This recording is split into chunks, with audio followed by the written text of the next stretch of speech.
Amen. Let's welcome the Lord, His presence, and let's shout hallelujah! Hallelujah! Hallelujah!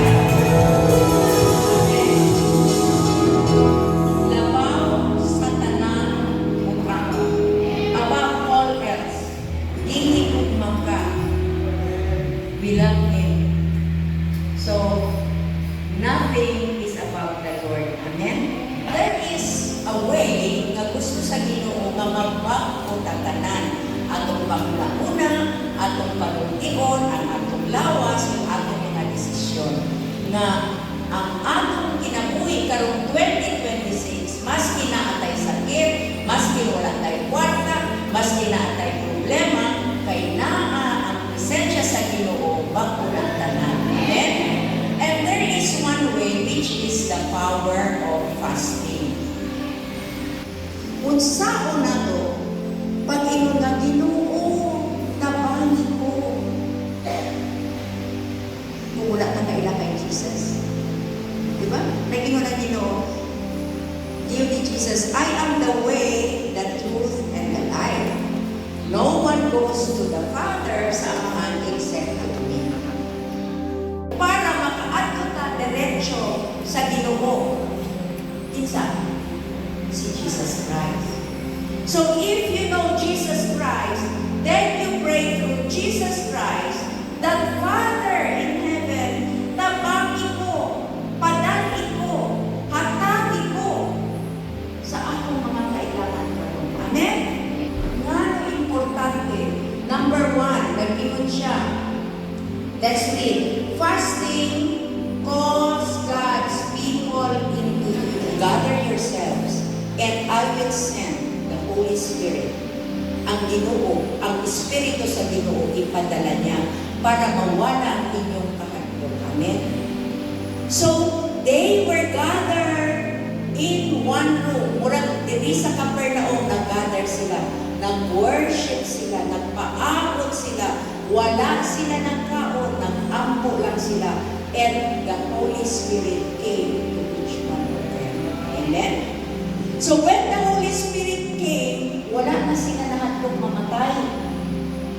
So when you have cancer, when you are low, wala kay kwarta, dili na ka mahatlong, nga naman, kay ang Ginoo, ang presensya sa Ginoo, ang Espiritu sa Ginoo, mas labaw pa na sa cancer, mas labaw pa na sa kwarta na imong ginapakita. Amen? Because the Holy Spirit will come on you. And it will give you the power to believe. Because when the Holy Spirit will come on you, maglalumang imong pagtuo nga dili kayo pabayaan sa Ginoo. Amen? Your God is your brain. 80% of your decision is here in your stomach. 20% is here in your brain. Kung mag-fast ka, ang imong tiyan, imong bunalan, imong sipiran, di ka pakaunon. Inunin mo imong baba sa kanti ka, para ka nga uto, nga way gihimo, kung isigi lang kung pakaunon, di na ni magkaon. So instead of complaining, kung sa managsudan, nga naman kung igutom, nga naman kung fasting, nga naman kung kwarta, you will now not complain. Amen? Ana, yun na, kung mag-fasting ka, tintalon ka, pag-umpisa pa lang, karon pa lang, kadamit kayo ang paliit ko karon. Tintal, pag-decide na nimo, tintal na po na, hangtod ma-30 ka. Pero ayaw yun o give up. Ayaw o give up. If the Holy Spirit is in you, the Holy Spirit will guide you. Amen? Lord, Ikaw man ang akong gigugma. Ikaw na ang bahala amin sa akong ginagawa. Amen? Trust the Lord with all your heart. Pero kung tinuod yun, you are dependent of God, your mind and your spirit can hear God. Amen? Nagtumo na. Tuod yun mo, kay mauwi ng mahitabo. So your fasting shifts from self-reliance, ang imong sarili, kay nagkapol ka naman, wa naman kay mabuhat, naaman kay sakit, wa man yung kay kwarta, but now you will really depend on God. Amen? Because this body is a temple of the Holy Spirit. Dili na ko ibutangan o mga poison o kanang mga butang nga dili makahatag o himaya sa akong Ginoo. Amen? And that is obedience to God. So, giyon niya, tanawa giyon sa fast usa, and then, imo nang buhaton. Fasting does not always change the situation immediately. Dili ka man stage 4 patay na kauma, dili. Mamamatay man tatanan, maski wala tayo cancer. Diba? Tama? Naagani bata di anak, namatay. Naagani di athlete, nga wag yun, healthy, nabanggaan. Naagani cancer at nagkarubuhi.